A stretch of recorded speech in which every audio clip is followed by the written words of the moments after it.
Welcome everyone. In this video we'll be looking at some games from Steam Game Festival of Summer 2020, a festival where developers release demos and play their games live to promote them. We will be playing a few of the demos that were released, such as Dwerve, a charming mix between an action RPG and a tower defense. It has a beautiful design and an interesting story.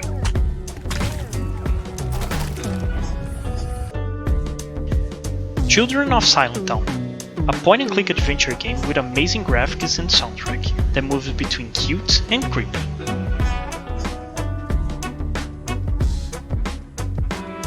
Eldest Souls, a very unforgiving 2D action RPG with gameplay centered around boss fights in a desolate, destroyed city, where you are the only hope for salvation.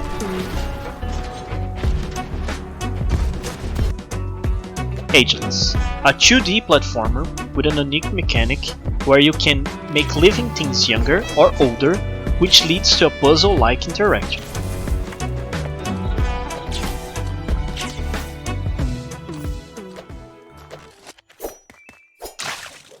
Dwerve is what you get crossing Zelda with Orcs Must Die, a perfect mix between an action RPG and a tower defense. You play as Dwerve, a young dwarf caught in the middle of old war between trolls, elves and dwarfs. Everything in this one feels highly polished, from the well-made straight-to-the-point tutorials to its pixel art giving strength to the story being told. The combat has the right amount of action, with its dash and quick placement of turrets, and a good deal of strategy, with how the turrets interact with one another and how enemies are better or worse against turret types. The demo also demonstrates it will have a little bit of puzzle elements to it, in the form of typical lever, pressure plate and door puzzles. Overall, Dwerve is one of the games to look out for. It's an absolutely polished mix between genres that is lovely to play. Check their Kickstarter and Steam pages for more information.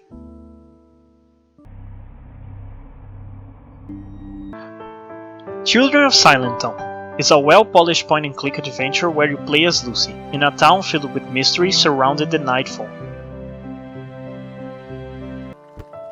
Its beautiful art style and soundtrack draw the player into the story really quickly, and it's easy to see the contrast between the calmness and childlike joy and the dark tones from the forest that creeps in. Its puzzle elements and interaction between objects are what you would expect from the genre, but the atmosphere and mystery give it a fresh tone. It has a greater connection to sound than most games, as it was hinted that notes will produce songs which will be used to interact with the environment later on. Overall, Children of Silentown is a good game for those looking for a mysterious point-and-click with beautiful art and sound. Check their Steam page for more information.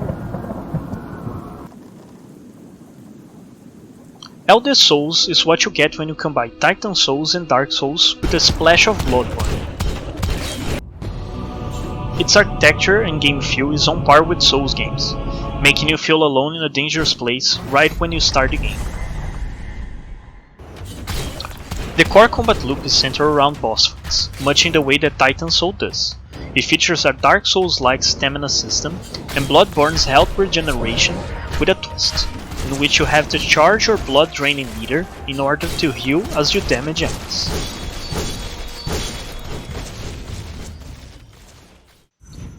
There's a skill system, which although not finished, looks like you'll be able to select skills and enhance them with gemstones. Some of those were traversal skills, with a grappling-like tentacle and the ability to destroy obstacles. Boss fights have a strong presence to them, with their telegraphed huge attacks that cover a portion of the screen with a couple of attacks and second phases. They make the game feel energetic and challenging.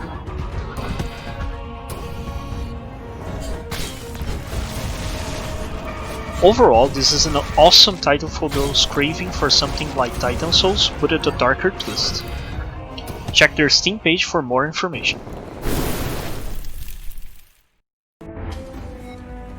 Ageless is a platformer with a twist. You have the ability to make things younger or older. It features a map with multiple stages, where you can see your previous time and collected relics, which adds replayability. You will use your aging powers to create interaction between animals and plants, which will help you solve puzzles.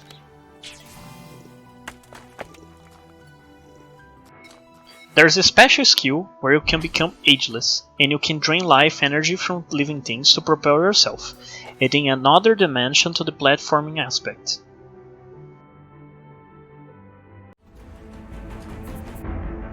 The ending sequence was quite fast-paced, requiring very precise timing on jumps and skills to complete.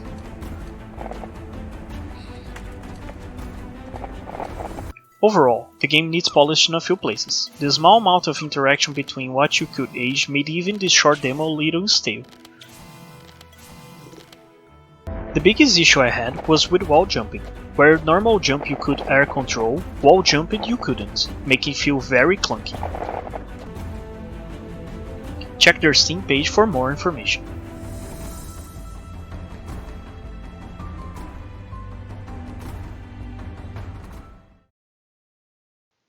Well, we've come to the end of this video. I hope you've enjoyed these first looks, and remember, these games are still in development, so these do not represent the final product. Be sure to check their pages for more information and progress in the development. If you've liked this video, please leave a like and perhaps subscribe. I see you all in the next one. Bye!